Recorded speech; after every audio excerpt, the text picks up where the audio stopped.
मेरा नाम शिल्पा है। हम मिडिल क्लास लोग हैं और बहुत इज्जतदार भी। मेरा एक ही बेटा है और मैं अपने बेटे से बहुत प्यार करती हूँ।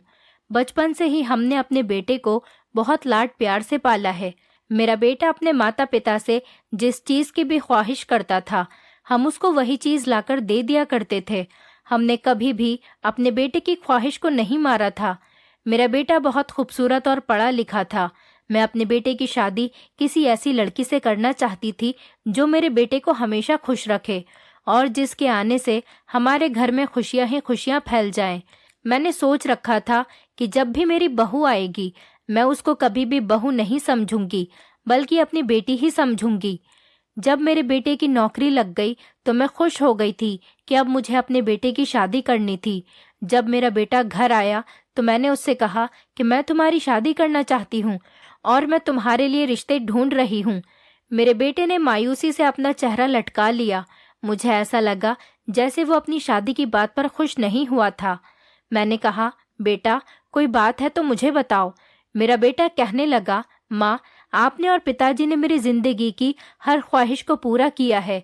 मैं चाहता हूँ कि मैं अपनी मर्जी से शादी करूँ। मैंने कहा, हाँ बेटा, क्यों नहीं। हर बच्चे को अपनी मर्जी से शादी करने का हक होता है। अगर तुम्हें कोई लड़की पसंद है तो हमें बता दो। मेरी इस बात पर मेरा बेटा बहुत खुश हो गया और कहने लगा, मैं एक लड़की को पसंद करता हूँ, आप उसके घर रिश्ता लेकर चली जाना। मैं और मेरे पति कुछ दिन बाद ही उस लड़की के घर रिश्ता लेकर चले गए थे। मेरी होने वाली बहू गरीब परिवार से थी। उन लोगों के घर के हालात देखकर हमने सोच लिया था कि हमें सिर्फ उनकी बेटी चाहिए। मेरे बेटे की पसंद बहुत अच्छी थी। मेरे बेटे को वो लड़की पसंद थी, इसलिए मुझे और मेरे पति को कोई एतराज नहीं था, क्योंकि लड़की बहुत खूबसूरत और पढ़ी लिखी थी। इसलिए हमने बिना एतराज के ही उन लोगों की शादी तय कर दी। हम अपने बेटे की शादी खूब धूमधाम से करना चाहते थे, क्योंकि वो मेरा इकलौता बेटा था और मैं अपने बेटे की शादी में अपनी सारी ख्वाहिश पूरी करना चाहती थी। बल्कि मैंने तो रिश्ता लगाने के बाद ही उसकी शादी की तैयारियां शुरू कर दी थी। लेकिन देखते ही देखते मेरे बेटे की शादी का दिन भी आ गया। मैं अपने बेटे की शादी पर बहुत ज्यादा खुश थी और आखिरकार आज उसकी बारात का दिन भी आ गया था और मेरे बेटे की शादी खूब धूमधाम से हुई। हमारे घर में मेहमान रुके हुए थे। जब बहू घर आई तो सारे मेहमानों ने उसका बहुत अच्छे से स्वागत किया। मेरा बेटा अपनी पत्नी के साथ बहुत अच्छा लग रहा था और इस शादी से बहुत खुश था। शादी वाले दिन ही हमारे घर में एक अजीब सा हादसा हो गया था। मेरी बहू ने शादी की रस्में करने से इनकार कर दिया था और सीधा अपने कमरे में जाकर बैठ गई थी। मैं और मेरा बेटा एक दूसरे का मुंह देखते रह गए थे। मेरे पति का मूड भी चेंज हो गया था, लेकिन मैंने सारे मेहमानों को और अपने पति को समझाया कि आजकल की लड़कियां इन रस्मों को नहीं मानती और वैसे भी वो थक गई है, उसे आराम की जरूरत है। रस्में तो बाद में भी हो जाएंगी। हम लोग मेहमानों के सामने बहुत शर्मिंदा हुए थे। मेरा बेटा भी यही कहता हुआ अपने कमरे में चला गया था। मुझे अपने बेटे के कमरे में नाश्ते का सामान लेकर जाना था, लेकिन मैं बहुत ज्यादा थक गई थी। इसीलिए मैंने नाश्ते की ट्रे नौकरानी को दे दी और वो उनके कमरे में नाश्ता रखकर आ गई।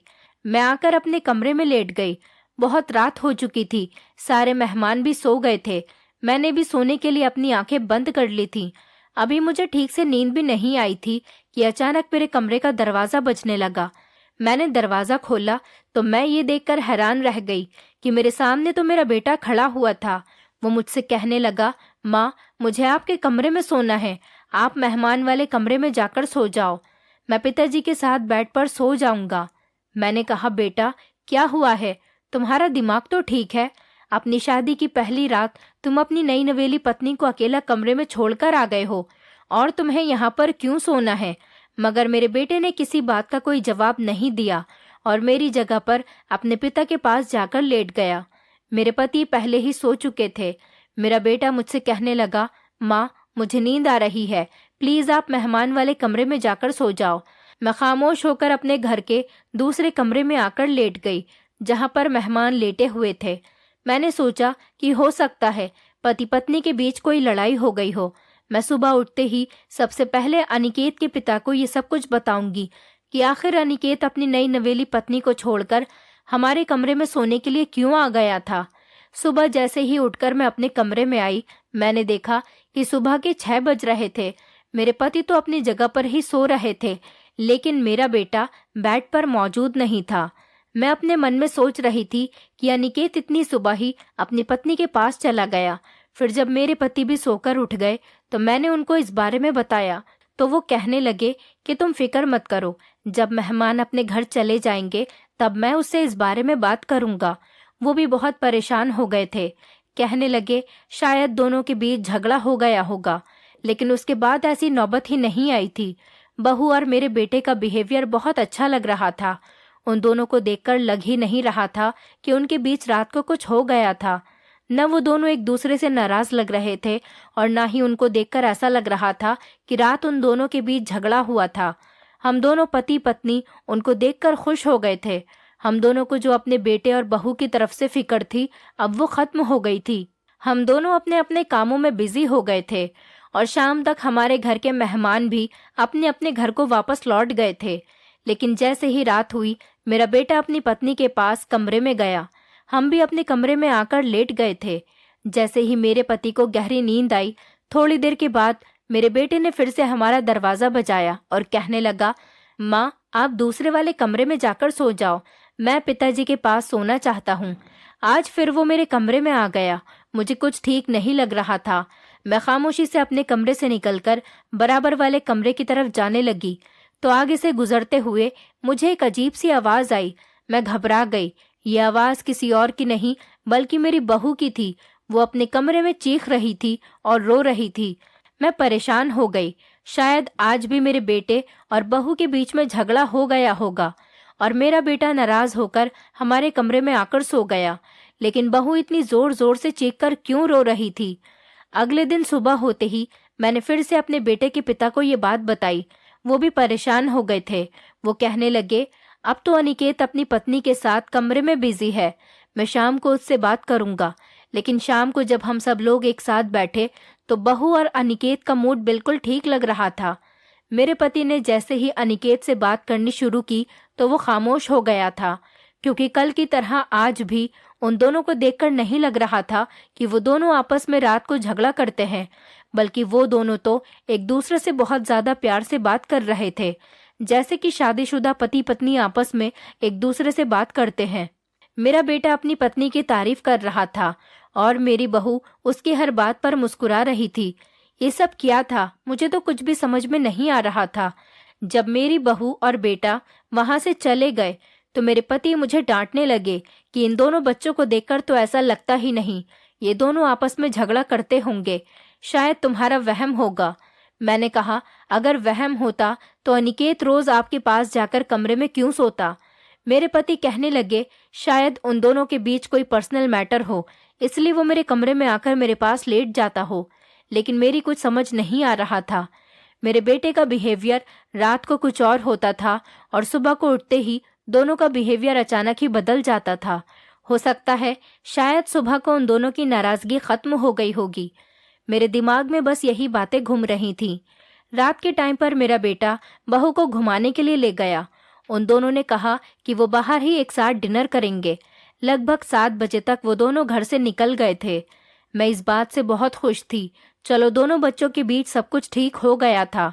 लेकिन ना जाने क्यों मेरे दिल में एक झटका सा लगा हुआ था कि बहू और अनिकेत के बीच में जरूर कोई ना कोई गड़बड़ तो है, जो रात आते ही वो दोनों एक दूसरे से अलग होने के बावजूद एक दूसरे के साथ सुबह में खुश हो जाते हैं। ये बात मेरे लिए तो काफी हैरान कर देने वाली थी और मैं सोचते सोचते ही इतना परेशान हो जाती थी कि मेरे सर में दर्द होने लगता था। मैं अपनी बहू और उसके परिवार वालों को भी ठीक से नहीं जानती थी, क्योंकि उन दोनों की पसंद की शादी थी। लेकिन मुझे पूरा भरोसा था कि मेरे बेटे ने किसी अच्छी लड़की से ही शादी की थी।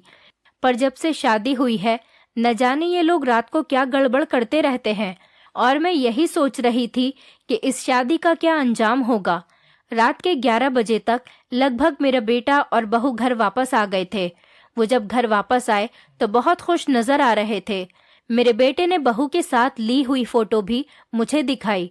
फोटो में भी वो दोनों बहुत खुश नजर आ रहे थे और उन दोनों को देखकर लग ही नहीं रहा था कि वो आपस में झगड़ते भी होंगे। मेरा बेटा और बहू बाहर से ही रात का खाना खाकर आए थे और साथ ही साथ मेरे और अपने पिताजी के लिए भी मेरा बेटा खाना पैक करवा कर लेकर आया था, जबकि हम दोनों पति पत्नी खाना खा चुके थे। लेकिन मुझे खुशी हुई थी कि मेरे बेटे को अपनी माँ और पिताजी की परवाह थी। पत्नी आने के बाद वो बदला नहीं था। थोड़ी देर मुझसे बातें करने के बाद वो दोनों अपने कमरे में चले गए। मुझे किचन का कुछ काम करना था, इसलिए मैं किचन में जाकर अपने काम में बिजी हो गई। 2 घंटे ही गुजरे थे कि अचानक मेरे बेटे के कमरे का दरवाजा खुला। मैंने जैसे ही अपने बेटे के कमरे की तरफ देखा तो मेरा बेटा अपने कमरे से बाहर निकल रहा था और कमरे के दरवाजे को बाहर से बंद कर रहा था। मैं उसे ऐसा करता हुआ देखकर बाहर चली गई। वो मुझे भी शर्मिंदा होकर देखने लगा और कहने लगा कि मैं आपके कमरे में सोने जा रहा हूँ। आपको जब नींद आएगी तो आप बराबर वाले कमरे में जाकर सो जाना। मतलब आज भी वो अपनी पत्नी को कमरे में छोड़कर मेरे कमरे में सोने चला गया था। मुझे बड़ी हैरत होती थी कि मेरी बहू अपने पति को कमरे से जाने क्यों देती है। कमरे का झगड़ा कमरे के अंदर भी तो रखा जा सकता है। आखिर ये दोनों ऐसा क्या कर रहे थे? जब वो दोनों कमरे के अंदर गए थे तो उनका मूड बहुत अच्छा था और फिर उनके कमरे में से लड़ने की भी आवाज नहीं आई थी, जिस बिना पर मैं ये समझती कि उनका आपस में कोई झगड़ा हो रहा है। वो दोनों तो बड़ी खामोशी और प्यार के साथ अपने कमरे में चले गए थे। आखिर ये सब चल क्या रहा था और इसमें क्या राज था? मैंने आज अपने कमरे में जाना ठीक नहीं समझा था।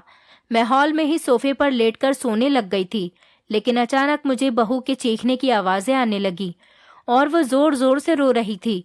मैंने सोचा शायद अपने पति को कमरे से निकलने के बाद बहू को पछतावा हो रहा होगा, इसी वजह से वो इतनी बुरी तरह से रो रही है।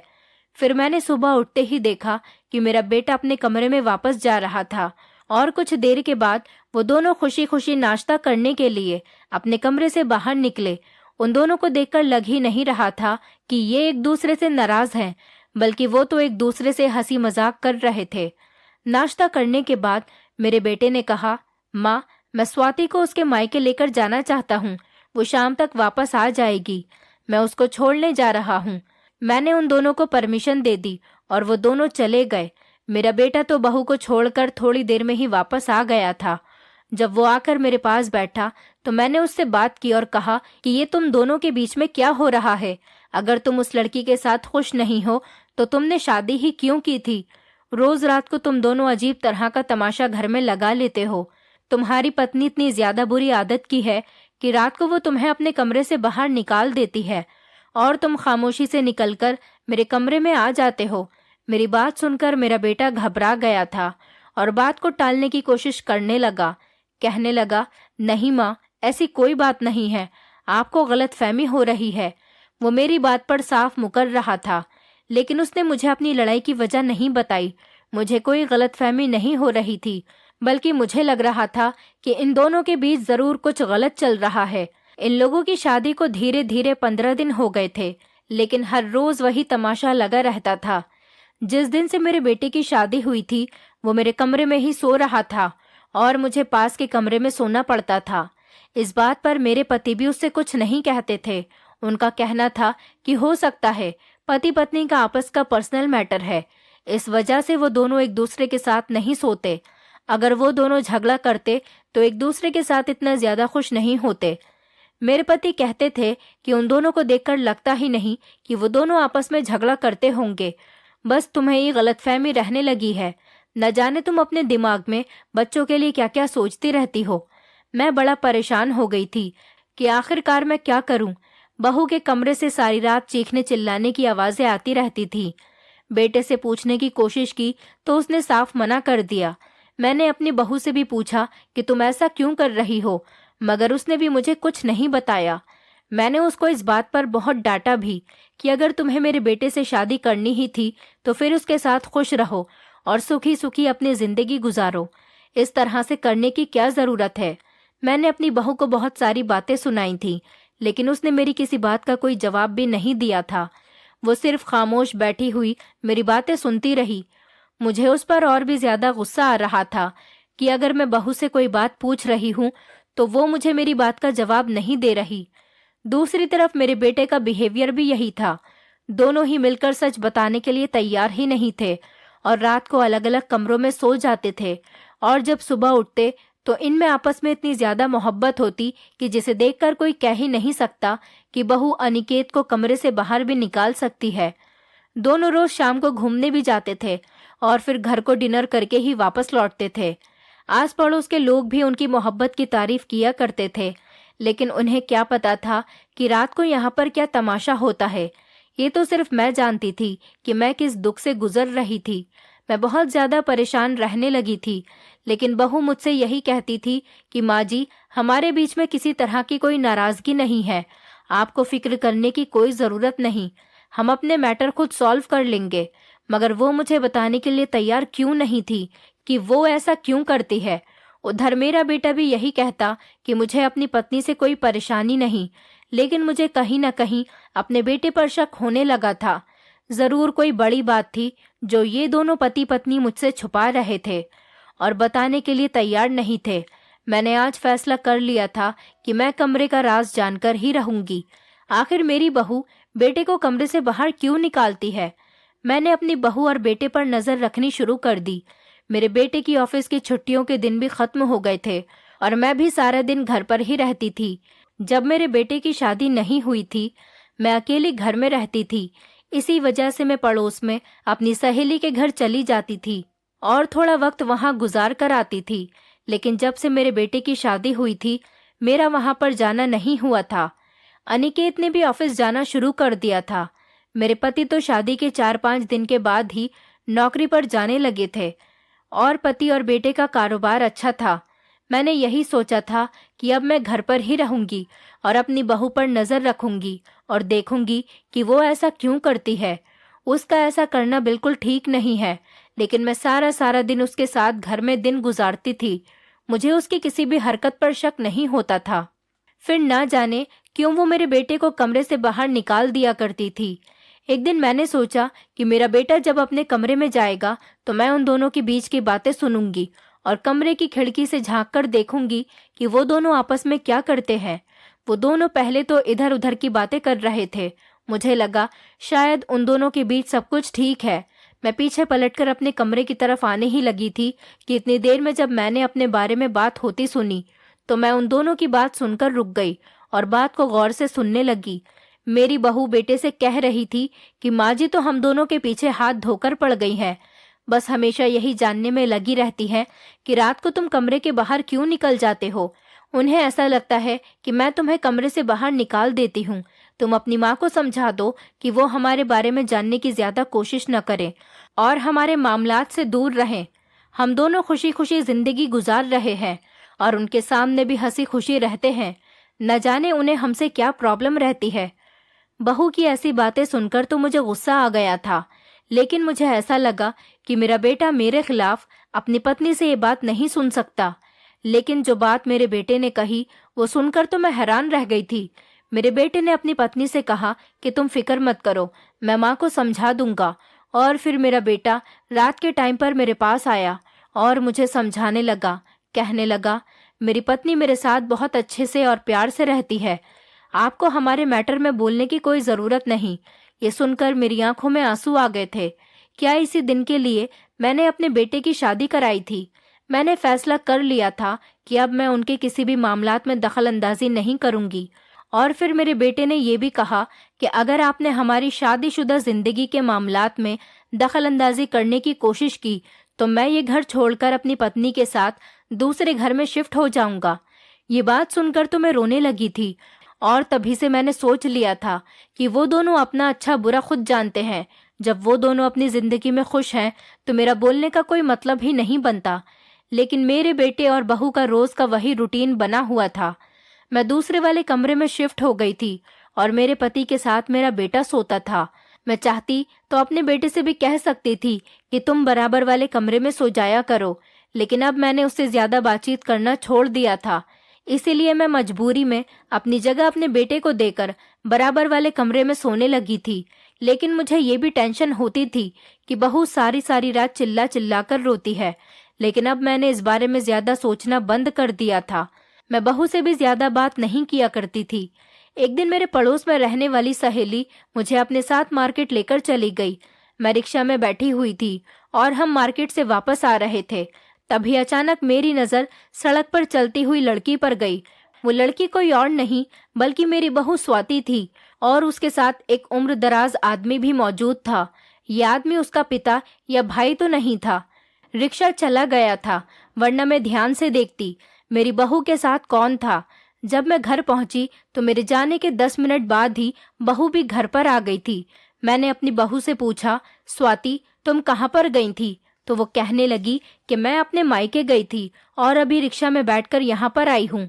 लेकिन मैंने सोचा कि स्वाति तो मुझे पैदल आती हुई नजर आ रही थी, इसका मतलब वो मुझसे झूठ बोल रही थी।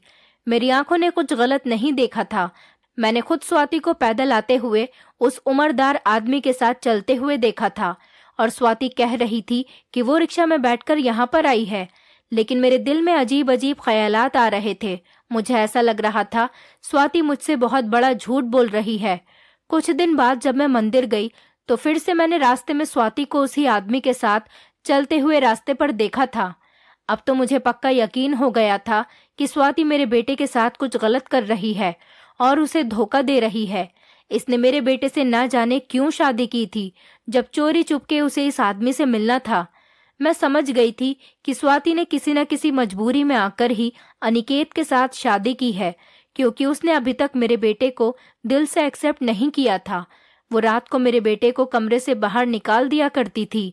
आखिर यही वजह हो सकती है जो स्वाति रोज रात को ऐसा करती थी। मेरा बेटा तो बहू से दिल से मोहब्बत करता था, तो फिर बहू ये क्या खेल खेल रही थी। मेरा बेटा अपनी पत्नी की हर बात मानता था, जैसा वो कहती थी वैसा ही किया करता था। अब की बार जब स्वाति अपने मायके का बहाना लेकर घर से बाहर निकली तो मैं भी उसके पीछे पीछे चोरी चुपके निकल गई थी और उसका पीछा करने लगी। लेकिन एक पतली सी गली में जाकर वो कहीं खो गई थी। मैंने उसे ढूंढने की बहुत कोशिश की, लेकिन मुझे वो कहीं भी नजर नहीं आई।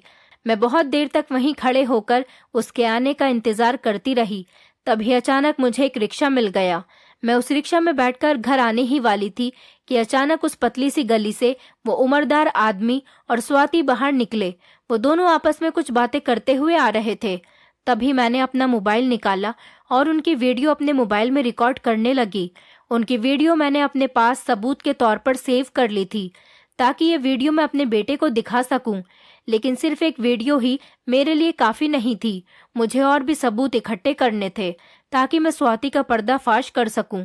मैं बैठे बैठे अपने दिमाग पर जोर डालकर गहराई के साथ सोच रही थी। तभी मेरे दिमाग में एक आइडिया आया कि मुझे देखना होगा कि मेरी बहू कमरे के अंदर क्या करती है। इसलिए मुझे उसके कमरे के अंदर किसी तरह से जाना होगा। मैं देखना चाहती थी कि रात को मेरे बेटे और बहू के बीच में ऐसा क्या होता है जो मेरा बेटा कमरे से बाहर निकल जाता है और मेरी बहू चीख चीख कर रोती है। आज मेरे बेटे की छुट्टी थी और वो अपनी पत्नी को लेकर बाहर घूमने गया हुआ था। उन दोनों के आने से पहले ही मैं उनके कमरे में जाकर छुप गई, ताकि जान सकूं कि कमरे में आने के बाद ये दोनों क्या करते हैं। हमारे कमरे का एक बैक साइड का दरवाजा बराबर वाली गली में खुलता था, जो मेरे बेटे के कमरे में ही था।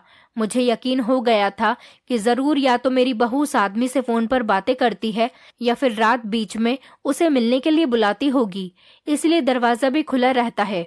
मुझे अपने बेवकूफ बेटे पर गुस्सा आया, जो इस लड़की से पागल बन रहा था और ये लड़की उसे बेवकूफ बनाए जा रही थी। बल्कि इस लड़की को तो मेरे बेटे में कोई इंटरेस्ट ही नहीं था, तभी तो वो उसकी कदर भी नहीं करती थी। मैं आज अपनी बहू को रंगे हाथों पकड़ना चाहती थी और मेरे मोबाइल में वो वीडियो भी मौजूद थी। रात के 11 बज रहे थे जब मेरा बेटा और बहू कमरे के अंदर दाखिल हुए। कुछ देर तक तो वो बैठकर आपस में बातें करने लगे। उनकी बातों से ऐसा नहीं लग रहा था कि उनके बीच झगड़ा होता है। लगभग 1 घंटे तक वो दोनों प्यार भरी बातें करते रहे। मैं उन दोनों की इन बातों पर कोई ध्यान नहीं दे रही थी और चोरी चुपके अलमारी के दरवाजे के पीछे खड़ी हुई थी। मैं तो बस यही चाहती थी कि स्वाति की सच्चाई मेरे बेटे के सामने खुलकर आ जाए। रात के 12:30 बज चुके थे। मेरे बेटे ने बहू से कहा, अब उनके आने का टाइम हो गया है, अब मुझे जाना होगा। मेरे बेटे ने अपनी पत्नी को गले लगाया और उसका माथा चूमते हुए कहने लगा कि मैं जा रहा हूँ, तुम अपना ख्याल रखना। वो दरवाजे से बाहर निकल गया। उसके बाहर निकलते ही मेरी बहू ने किसी को कॉल लगाई। मेरा अंदाजा बिल्कुल सही था। मेरी बहू कुछ तो गलत कर रही थी जिससे मैं अनजान थी, और शायद मेरा बेटा भी। मुझे अपना शक सही होता नजर आ रहा था। मेरी बहू उस आदमी के साथ मिली हुई थी, लेकिन न जाने वो क्या करना चाह रही थी। वो बहुत देर तक फोन पर बातें करती रही, लेकिन मुझे फोन पर बातें करने की आवाज ठीक से सुनाई नहीं दे रही थी। कुछ देर बाद ही घर के अंदर जो दरवाजा था, उस दरवाजे पर दस्तक हुई। मैं घबरा गई थी, क्योंकि उस दरवाजे से कोई भी अंदर नहीं आता था। मेरी बहू ने जब दरवाजा खोला तो मैं हैरान रह गई कि ये तो वही आदमी था जिसको मैंने उसके साथ रास्ते में चलता हुआ देखा था। मुझे अपनी बहू पर बहुत गुस्सा आ रहा था कि रात के टाइम पर बंद कमरे में उसने किसी गैर मर्द को बुलाया था, जो कि ना उसका कोई रिश्तेदार था और ना ही उसका पति था। तो फिर वो भी यहाँ पर अकेले कमरे में एक खूबसूरत कम उम्र की औरत के साथ क्या करने आया था। मैंने सोच लिया था कि अगर ये दोनों कुछ भी गलत करेंगे तो मैं शोर मचाकर अपने पति और बेटे को कमरे के अंदर बुला लूंगी और रंगे हाथों अपनी बहू और इस आदमी को पकड़वा दूंगी। लेकिन ये क्या था, थोड़ी देर के बाद अनिकेत भी कमरे में आ गया था। अपने बेटे को देखकर मैं हैरान रह गई थी। ये चल क्या रहा था? इसका मतलब मेरे बेटे को सब कुछ पता था कि कमरे में कौन आता है। क्या मेरा बेटा इतना बगैरत हो गया है कि अपनी पत्नी को किसी दूसरे मर्द के साथ देखकर उसे कुछ महसूस नहीं होता, बल्कि वो भी उस आदमी के साथ हंसकर बातें कर रहा था और उसका हालचाल पूछ रहा था। ये आदमी था तो लगभग 40-45 साल की उम्र का, लेकिन कपड़ों से काफी ज्यादा अमीर लग रहा था और पढ़ा लिखा भी लग रहा था। मुझे ये देखकर और भी ज्यादा गुस्सा आ रहा था कि मेरा बेटा ये क्या कर रहा था। मुझसे बर्दाश्त नहीं हुआ और मैं उन लोगों के सामने आकर खड़ी हो गई और मैंने गुस्से से तेज आवाज में कहा, ये सब क्या हो रहा है? मुझे देखकर वो तीनों हैरान रह गए थे। मैंने अपने बेटे से कहा, अनिकेत, तुम्हें शर्म नहीं आती? तुम्हारी पत्नी का इस आदमी के साथ अफेयर चल रहा है और तुम अपनी पत्नी के खिलाफ जाने के बजाय उसका साथ दे रहे हो। मैंने कई बार तुम्हारी पत्नी को इस आदमी के साथ मिलते हुए देखा है। तुम अपनी पत्नी को समझाने के बजाय इस आदमी को अपने घर में इज्जत दे रहे हो। आखिर तुम्हारी इज्जत कहाँ पर चली गई? तुम्हें शर्म नहीं आती अपनी पत्नी को किसी दूसरे मर्द के साथ कमरे में बंद करने पर? क्या तुम अपनी पत्नी की मोहब्बत में इतने ही अंधे हो गए हो कि तुम में कुछ अच्छे बुरे की समझ भी नहीं रही और तुम्हें कुछ अच्छा बुरा दिखाई भी नहीं देता? मेरे बेटे ने मेरे सामने हाथ जोड़ लिया और कहने लगा, माँ, बस अब खामोश हो जाओ, मैं आपकी ये बातें नहीं सुन सकता। उस आदमी ने और मेरी बहू ने भी अपनी नजरें नीचे झुका ली थीं। मेरे बेटे ने कहा, माँ, आपको नहीं पता स्वाति कितनी बड़ी परेशानी में उलझी हुई है और ना ही आप उसकी परेशानी जान सकोगी, क्योंकि आप भी मेरी पत्नी से नफरत करने लगी हो। आज जो सच्चाई मैं आपको बताने जा रहा हूँ, उसको सुनकर शायद आपको बहुत बड़ा धक्का लगेगा। मैं आपको बताना तो नहीं चाहता, लेकिन जब बात मेरी पत्नी की इज्जत पर आ रही है तो मुझे मजबूरन आपको सब कुछ बताना पड़ेगा कि यहाँ पर क्या होता है, क्या होने वाला है और क्या चल रहा है। आज आपके सारे सवालों के जवाब मैं देता हूँ, क्योंकि मैं भी आपसे इस बात को छुपा छुपा कर तंग आ गया हूँ। मेरी पत्नी इस आदमी से मिलती है और मेरी परमिशन से ही ये दोनों इस घर में मिलते हैं, और आप जानना चाहती हैं कि ये आदमी हमारे कमरे में क्यों आता है? क्योंकि ये एक साइकेट्रिस्ट है और ये इस शहर के जाने माने साइकेट्रिस्ट हैं। स्वाति शादी से पहले से ही इनकी पेशेंट है और ये मेरी पत्नी का इलाज करने के लिए यहाँ पर आते हैं। अपने बेटे की बात सुनकर मैं सोच में पड़ गई थी कि कैसा इलाज और क्या हुआ है बहू को। अनिकेत ने बताया कि स्वाति एक दिमागी पेशेंट है। इसके पिता शादी से पहले स्वाति का इलाज नहीं करवा सकते थे, क्योंकि उनके पास इतने पैसे ही नहीं थे कि वो बड़े डॉक्टर से स्वाति का इलाज करवा सके। मैंने स्वाति के पिता से वादा किया था कि मैं स्वाति का इलाज करवाऊंगा और शादी के बाद भी करवाऊंगा, क्योंकि स्वाति का इलाज 4 महीने का है। स्वाति दिमागी मरीज है, पहले बहुत ज्यादा थी, लेकिन अब ट्रीटमेंट होने से धीरे धीरे ठीक हो गई है। ये डॉक्टर सुमित शर्मा हैं। ये शहर के बहुत बड़े साइकेट्रिस्ट हैं।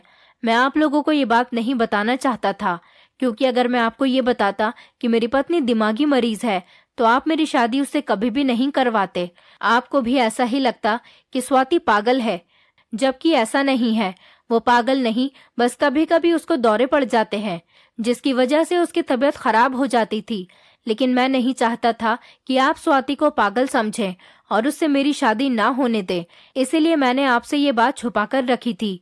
डॉक्टर रात को फ्री होने के बाद यहाँ पर स्वाति का ट्रीटमेंट करने के लिए आते हैं और अपनी कुछ मशीन स्वाति के सर पर लगाते हैं, जिससे उसको तेज दर्द होता है और वो जोर जोर से चिल्लाती है।